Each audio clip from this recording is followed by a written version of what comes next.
Estudiemos hoy otros cánones u otros paradigmas diferentes a ese relacionamiento o a esos cánones que tenemos para el diagnóstico de crecimiento y desarrollo en nuestra actualidad. Estudiemos esto, veamos esta linealidad que ha tenido esto, ahora veremos de dónde la sacamos. Y quiero que veamos este modelo superior. Veamos esta base en la base del modelo y veamos esta linealidad que tiene esto. Asimismo, veamos la linealidad que tiene este modelo inferior. Veamos esto para que entendamos por qué razón existe esa convergencia anterior. ¿De dónde es que viene esta convergencia anterior que trataba de mostrar en un comienzo? Porque estos cortes se ven convergentes anteriormente. Y tal vez si hacemos este ejercicio, observen por favor, tal vez si hacemos este ejercicio, perdón, quitemos estos vidrios que no. Tal vez si hacemos este ejercicio, entendemos dónde es que se está perdiendo el paralelismo de desarrollo de estas arcadas dentales.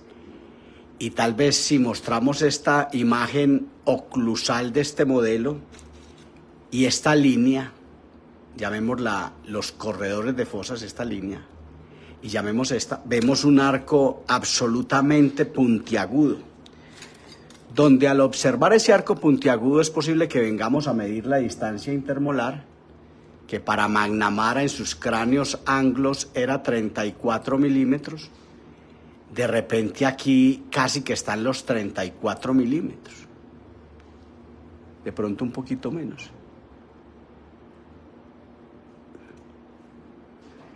Entonces, si entendemos esto, vemos que lo que hay es un arco puntiagudo, es decir, que hay un responsable de esta convergencia anterior, de esta compresión anterior, de esta estrechez transversal que incluso esfolió un canino. Y de pronto nos muestra los dientes muy alineaditos, seguramente una desviación de la línea media dental hacia un lado. Ante la pérdida de este canino deciduo, es posible que haya habido una desviación de esta línea media dental, pero que también, esta es la sínfisis mandibular, observe la de perfil y observe esta depresión, pero que también la mandíbula se haya venido hacia este lado, y aquí tenemos que mirar este plano terminal recto versus este escalón mesial. Es decir, aquí vemos cómo se empiezan a conformar estas alteraciones y cómo aquí hay un orbicular de los labios, una matriz funcional. El orbicular de los labios es otra matriz funcional que sencillamente termina atrofiando el desarrollo transversal en el sector anterior y transversal en el sector anterior de esta mandíbula y la exfoliación de este canino. Es muy posible que muchos clínicos del mundo usen aquí una placa de Halley con tornillo transversal e incluso en la historia clínica la llamen la placa Schwarz. Yo vuelvo y digo por enésima vez, la placa Schwarz jamás tuvo arco vestibular y no tiene por qué tenerlo ahora. Vamos entonces a ver unos paradigmas, unos nuevos paradigmas de una clasificación no regida meramente por los parámetros anteroposteriores de Angle, donde finalmente vemos una clasificación importante donde el término clase 1, clase 2 y clase 3 llegan incluso a la ortopedia maxilar y son cánones de demasiada fe en la discusión académica de la ortopedia maxilar. Yo quiero que veamos qué hay acá y yo lo voy a llamar hoy, le voy a poner un nombre, voy a diagnosticar esto, se llama diagnosis de modelos. Es posible que para algunos que no tienen una observación espacial mecánica, que no tienen geometría proyectiva, en los modelos no es posible ver ninguna alteración, dicen muchos y seguirán diciendo. Ahora, hay gente que no ve absolutamente nada en los modelos, hay gente que solo sabe de trazos cefalométricos. Afortunadamente hay mucha gente que sabe del diagnóstico clínico general posturométrico. Pero que alguien nos diga que con los solos trazos cefalométricos es posible ver una alteración, de repente está más equivocado que el que diga que en los modelos hay información para recoger. Y yo voy a apostarle a la defensa de esos modelos de yeso, que podemos llamar modelos de estudio. Lo que pasa es que la palabra estudio se ha perdido mucho. Los modelos de estudio, a que no me creen para qué son para estudiar. Pero los modelos de estudio hoy día son para guardar en la historia del paciente y presentar el caso inicial y el caso final, ¿cierto? No, los modelos de estudio son para estudiar el caso, y eso es lo que estamos haciendo acá. Vamos a hablar de diagnosis de modelos, darle el día a la gnosis, despertar una información que está dormida. Entonces yo le voy a contar qué tiene este paciente. Este paciente tiene una cosa que se llama atrapamiento mandibular, que yo quiero que usted empiece a guardar en sus nuevos cánones de diagnóstico, porque yo creo que con ese calificativo, con los calificativos, con esos parámetros que tenemos, con esos cánones de diagnóstico que tenemos, de repente se nos están quedando muchas cosas que corresponden precisamente a esa geometría proyectiva. Yo quiero que veamos un paciente con un overbite del 100%. Yo quiero que veamos a este paciente con un overbite del 100%. Y quiero que veamos un arco absolutamente puntiagudo, es decir, a un arco vestibular que le está faltando desarrollo transversal en el sector anterior. Acabamos de medir esta distancia intermolar y vimos que en este cráneo no anglo, un cráneo latino en Colombia, tiene una distancia intermolar casi de 34 milímetros. Pero si midiéramos la distancia intercanina, de pronto descubriríamos que aquí hay un apiñamiento, una estrechez. El apiñamiento no se ve tanto, a veces no sabemos si no reconocer apiñamientos. Aquí hay una estrechez transversal camuflada en que estos dientes se desviaron hacia este lado de la línea media ósea, de la línea media esquelética, de la línea media ortopédica, se desviaron a compensar esta pérdida de este canino deciduo, esta exfoliación parafisiológica de este canino deciduo. Los dientes se desviaron hacia este lado, pero hay una desviación de la línea media dental. Si no se hubiera perdido el canino, habría un apiñamiento que nos daría más fe de que aquí hay una estrechez transversal importante, hay una mandíbula micrognásica. Esto es una micrognasia y un atrapamiento mandibular que denota que hay una mandíbula que no tuvo la dinámica suficiente para salir avanti en el desarrollo de esta entidad, que son apenas los dos huesos maxilares que pertenecen a un esqueleto facial, a una entidad que hemos llamado viscerocráneo o esplanocráneo, que tiene 14 huesos versus 8 que tiene el neurocráneo, y que esta entidad avanza hacia adelante, este hueso fisiológicamente regido por matrices funcionales, entre ellas los senos neumáticos de los 4 huesos más importantes del esqueleto facial. Esas matrices funcionales conforman el desarrollo de este hueso, y este hueso es el que comanda el desarrollo. Atentos para dónde vamos. Entonces, en ese calificativo atrapamiento mandibular, una mandíbula, atrapamiento mandibular debe ser como que algo está atrapado. Lo que está atrapado es la mandíbula. Esta mandíbula no tiene la más mínima dinámica, y es posible que alguien diga, sí, este paciente no tiene dinámica mandibular, ese es el causante de la alteración. Pero yo podría decirle, ¿no será acaso que la compresión transversal de este hueso maxilar en el sector anterior, que este hueso basal, que no hemos hecho este análisis, que es bueno hacerlo, que este hueso basal tiene una depresión importante y que por ende este hueso maxilar es el causante de lo que tenemos enfrente, que podría ser que el hueso basal sea definitivamente el responsable de esta alteración, y que este hueso basal, que este hueso maxilar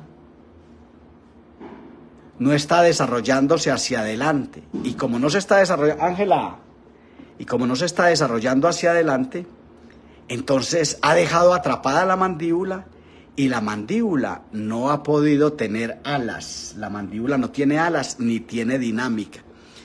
Recordemos que quien gobierna el desarrollo de este esqueleto facial que estoy mencionando es un hueso que se llama el pterigoideo lateral, que sus inserciones se hacen en la fosita medial del cóndilo, en el cóndilo, en las alas, en las apófisis pterigoides del hueso esfenoides, y que por ende esta entidad dinámica por excelencia se quedó atrapada, no tiene dinámica. Es decir, esta entidad no tiene cómo producir fisiológicamente el desarrollo de estas entidades y hacer la dinámica mandibular que va a conformar el desarrollo de estos maxilares. Si usted mira morfológicamente estas caras oclusales de estos dientes, uno podría decir, ay, estos dientecitos, esto suena ridículo, pero puede ser muy didáctico. Ay, estos dientecitos jamás han funcionado, estos deciduos, dientecitos es pieza dental, pues, este segundo molar deciduo, ay, jamás ha trabajado, este primer molar deciduo, jamás ha trabajado, estos 6 menos han trabajado.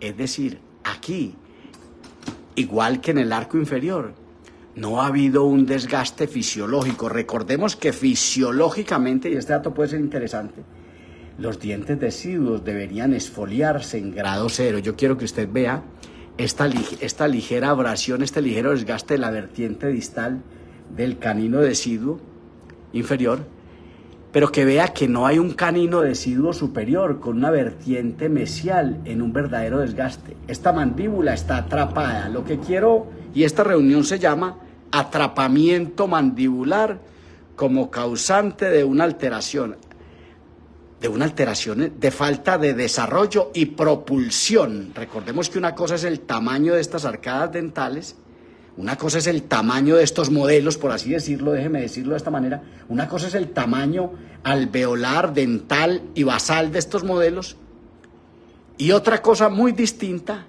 es quiénes son estos modelos con respecto a esta mesa o con respecto mejor a la base craneana o al condrocráneo, una entidad, la base craneana que se llama condrocráneo, que es una base craneana que pasa espacialmente como en esta disposición y que tiene un hueso importante, que es el comandante del desarrollo de ese condrocráneo, de esa base craneana, que se llama el esfenoides, que tiene unas patas, es un murciélago o mariposa que tiene unas patas, y que esas patas son unas apófisis pterigoides que se proyectan y se entrelazan con las apófisis y corren hacia abajo estas apófisis pterigoides del esfenoides, pero hacia arriba corren casi que unas apófisis pterigoides del hueso palatino que se entrelazan y que son los que comandan en su conformación sinostósica, es decir, cuando se cierran la sincondrosis esfenoidal y esfenooccipital, comandan y desarrollan estos maxilares hacia adelante y hacia abajo,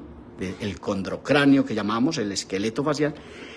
Entonces, que esta base craneana, ante la ausencia de dinámica, ante el atrapamiento de la mandíbula, no está expresando la dinámica que requiere esta entidad que mancomunadamente, en compañía, mejor, del desarrollo del hueso maxilar, va propulsando los centros de crecimiento hacia adelante y hacia abajo.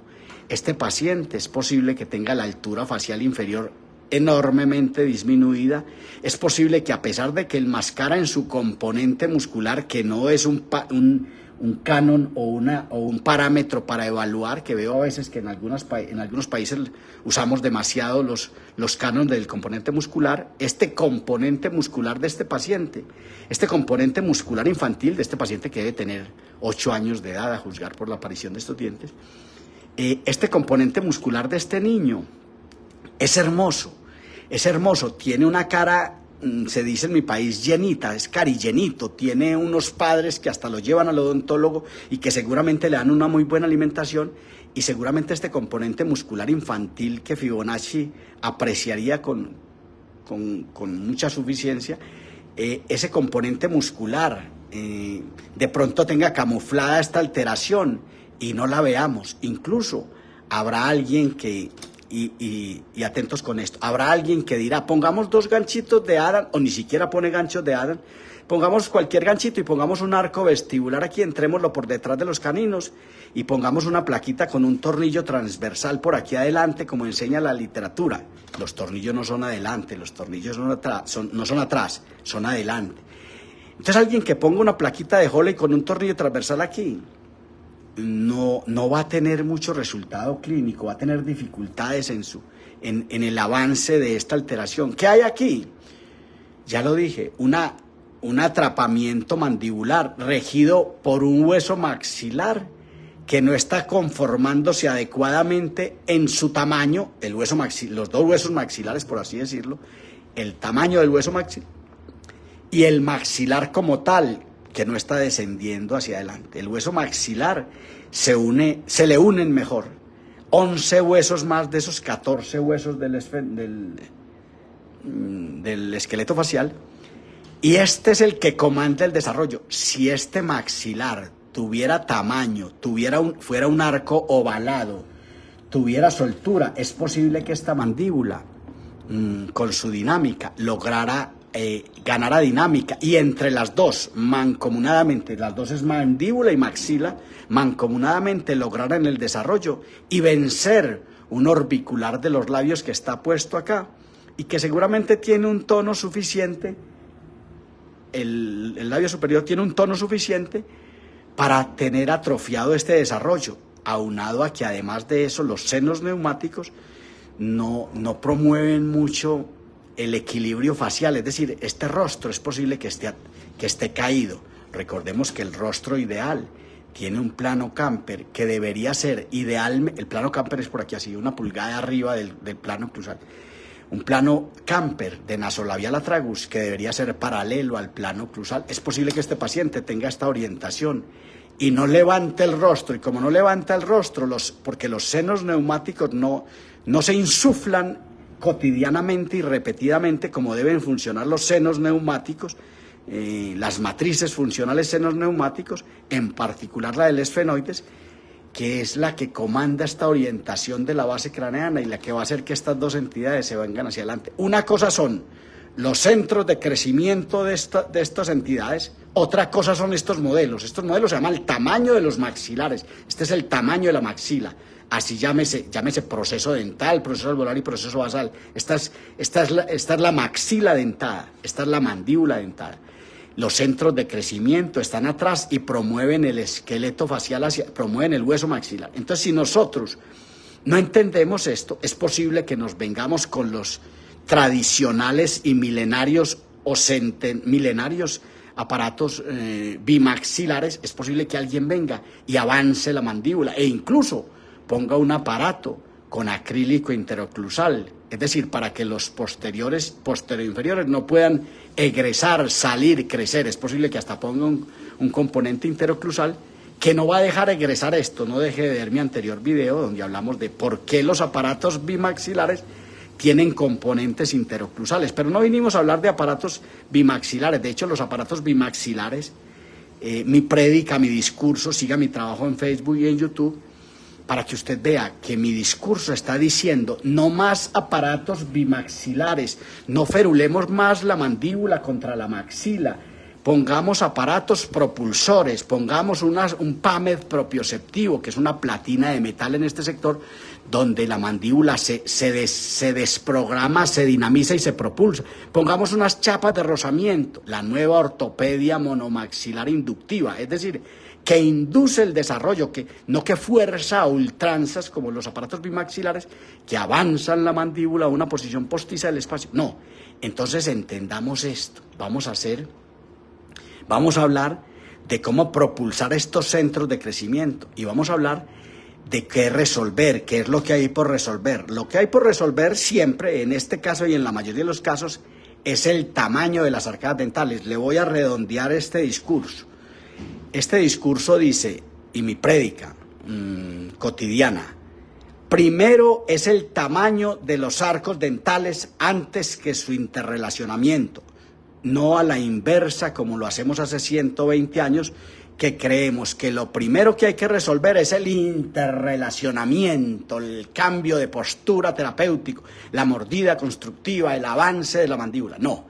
Primero es el tamaño, mi prédica dice, primero es el tamaño, y lo invito a que reflexione y cambie, ponga reversa y cambie su filosofía y sus paradigmas de trabajo y entienda que lo primero que hay que resolver es el tamaño y ante todo desprogramar la oclusión con unos planos de mordida nacidos en América en 1880, en la mente de Norman William Kingsley, los planos de mordida, y que ponga unos planos de mordida ahora metálicos, porque Barbieri en Sudamérica dice que deben ser de acero martensítico.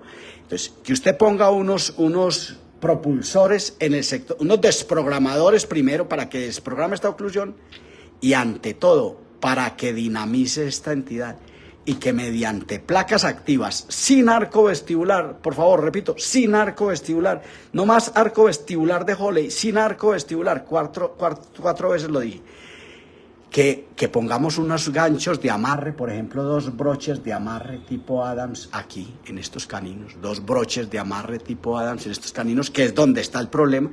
Y si aprende a hacer, si su técnico, que no existe en todo el mundo, todavía no lo sabemos hacer, los broches de amarre de Adams, todavía no lo sabemos hacer, pero si lo sabe hacer, con estos 2 sería suficiente, Pero si no lo sabe hacer, quiero que vea el estado de Nola de este diente. El estado de Nola, de Carmen Nola, debe tener un estado 5 de Nola este diente. A estos 8 años de vida debe tener un estado 5 de Nola.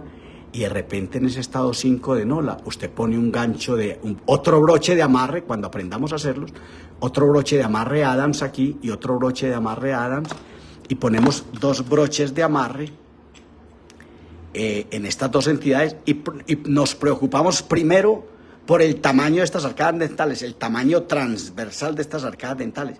De pronto ni siquiera es necesario venir con la placa hasta este sector.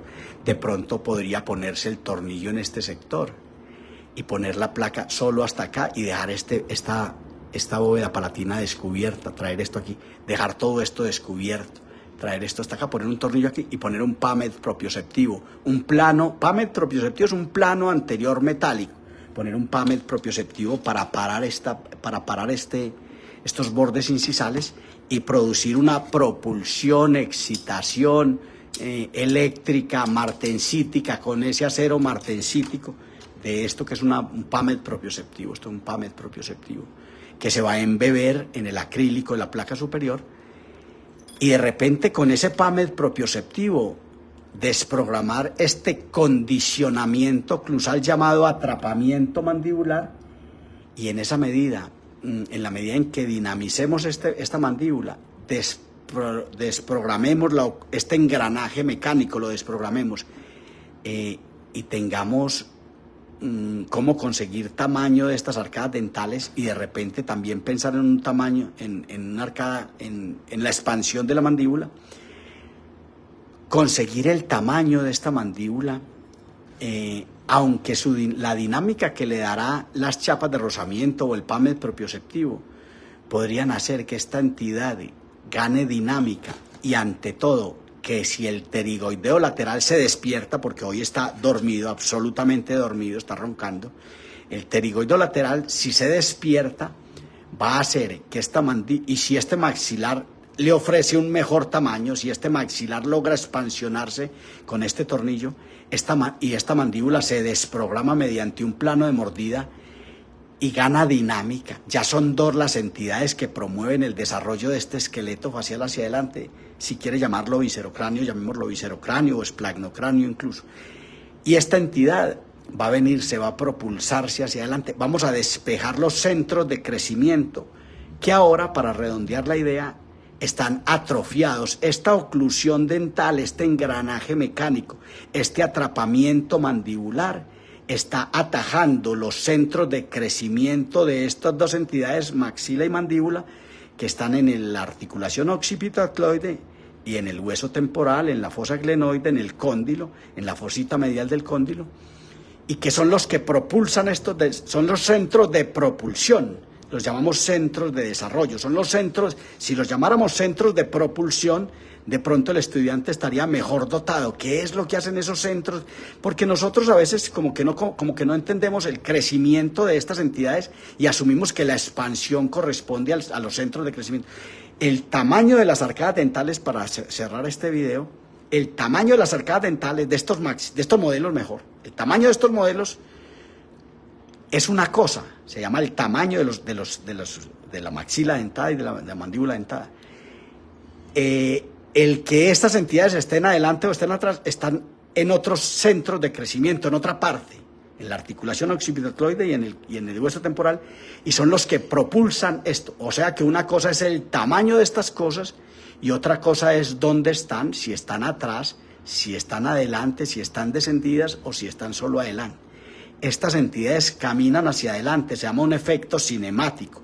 La cinética de la dinámica, cinética es dinámica, les promueve la cinemática, esa que a veces nos confunde y nos hace decir, no, es que el temporal rotó, no, es que el esfenoides rotó, no, son efectos cinemáticos, el desplazamiento cinemático. Estas entidades necesitan un desplazamiento cinemático hacia adelante. Yo sé que este video, frente a los estudios que tenemos de ortopedia maxilar y esta prédica y esta lingüística, de pronto están un poco, de pronto todavía no están como para captarlos, pero yo quiero que reflexione frente a esto y vuelva a ver este video. Le estoy diciendo que esto de ortopedia maxilar todavía está por comenzar a estudiarse y a entender cómo es que vamos a lograr el desarrollo de esto. Si usted pone la placa transversal y pone un PAMED propioceptivo, pone una placa transversal y desprograma esta oclusión, usted tendrá cómo avanzar estos huesos maxilares hacia adelante. Por su atención, muchas gracias.